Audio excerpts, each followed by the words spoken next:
Hello and welcome to the Week 2 video review for Understanding Language. If you've seen the Week 1 review, you know that I'm Jo Dixon from the University of Southampton, and it's a lovely sunny Friday evening here in Southampton as we come to the end of Week 2. So this video is going to focus mainly on the topics that we've been discussing in the Week 2 materials, but people are joining us all the time, so there is still quite a lot of activity around the Week 1 topics. Look out for the pinned conversations throughout the course.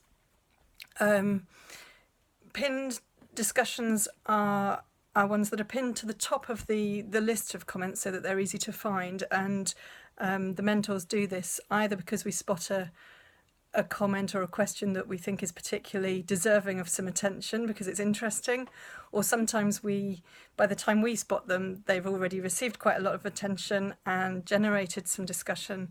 So look out for those as you go through. One of the pinned conversations in Week 1, that's on step 1.8 about idioms, is still quite active and quite entertaining to join in with. Sorry. Apart from that, I do want to focus mainly on Week 2. We've been discussing classroom teaching and learning generally, classrooms as communities of practice. We've been finding out what everybody's classrooms are like, where you are. We've focused mainly on, at least the materials focus on, two approaches to teaching and learning in classrooms. That's task-based teaching, or task-based learning and teaching, and CLIL, content and language integrated learning. That's not to say that these two are by any means the best approaches or the only approaches. We've just picked a couple of approaches that as a starting point for discussion, and we hope that you'll run in whatever direction you like with those discussions, and indeed you have been. So a few of the discussions that have caught my eye this week. On step 2.2, you'll find the top conversation this week in terms of the number of replies and likes, and that was started by Barbara. And it's about assessment. Now, assessment is not something that's particularly highlighted in the materials, but as I said, we're happy for you to run in whatever direction you like with them. And assessment obviously is very relevant and important to a lot of us. Barbara's concern that she expressed in her comment is that a lot of teachers end up teaching to the test, teaching their students to pass exams rather than teaching them to communicate in English. And I think there was a fair amount of agreement with that. It's a situation that a lot of us find ourselves in at some point or other, tied to teaching what will get students through a particular exam rather than what they particularly want or what we particularly feel they need. But within that discussion on step 2.2, look out for Priyanka's comment about how she assesses her students in a slightly different way from the sort of typical exams that many of us are used to. Also check out Sergio's ideas for portfolio-based assessment. And Josh has also contributed to that discussion, suggesting that the ways that we assess learning need to change perhaps as technology changes.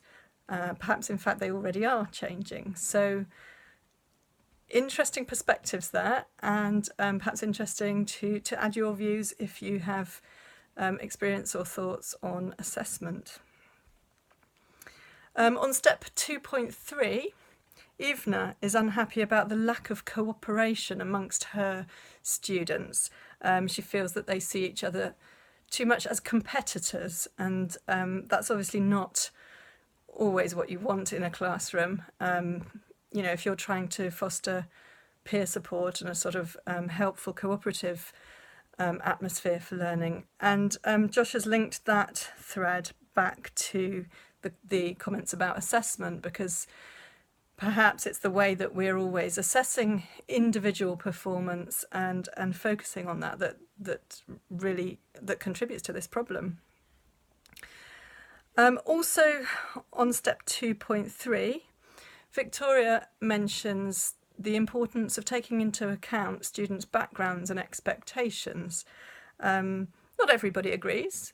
Olesia thinks that students are usually up for anything, but I think I would agree with Victoria and Josh that sometimes if you try something that's very innovative, if you try something that's different, students sometimes don't understand why. I've experienced that myself with learners who are used to very traditional ways of learning, and older learners especially as well, who really didn't want to play games at first because they didn't think they were learning, they thought they were wasting time. And it can be really valuable to talk to them about why you think it's a good idea to try this somewhat different or unusual activity, and how you think they may learn from it, or elicit from them how they might learn from it, and help them to see the point of what you're doing if you're going to try out innovative approaches. So that's interesting. What else have we got? Jumping now to step 2.11. That's about task-based learning, and there are a lot of suggestions, great suggestions and links to help you if you want to have a go at task-based teaching. Josh has shared some useful links in the pinned conversations. Suryanto has shared a task idea that I call the balloon debate. I think it's not about a balloon in the way that Suryanto describes it. It's about a sinking ocean liner, I think, from memory. But if you look up on the internet balloon debate, you'll find lots of variations of this task, and that's one of the great things about it, is that it is easy to adapt and to run slightly differently for different groups of learners in different contexts. Also on step 2.11, in the same thread in fact, the pinned threads at the top, Sergio shares a link to a YouTube video which is about a task. It's a teacher explaining the task, but she also shows some footage of her and her students in the classroom undertaking it. So it's always nice to see what goes on in other people's classrooms. It's really good to see one in action and not just read about how it should proceed. In a different thread on step 2.11, Josh has responded to Jim with some ideas for tasks that might be particularly appropriate for learners who are working at lower levels. And what else have we got? Oh, in terms of the theoretical underpinning of tasks, there are a couple of authors mentioned on the step. But I think somewhere, unfortunately I've not been able to find the comment again, but I'm pretty sure somebody else was asking for who we should be looking out for in terms of reading and finding out more about task-based learning. And I would suggest Rod Ellis is quite an accessible way into some of the theory underpinning tasks as well as practical ideas. And there is a lovely YouTube video of Rod Ellis explaining what he considers to be a task and some of the theory behind it. So that's worth checking out. I'll get a link to that put on this step where you found the video. So that's more or less it for this week, I think, as far as I'm concerned. If I haven't mentioned your comments and your discussions, I'm sorry, I can't mention all of them, and there is a lot of participation, which is great, but it makes it very difficult for us to keep up with, just the two of us, me and Josh. So keep at it, and I hope that if we haven't answered your questions, that somebody else has. Week 3 is about online learning. That'll be really exciting. We must all be interested in that, given that we are here engaging in online learning ourselves. So I look forward to discussing that with you very soon. Bye for now.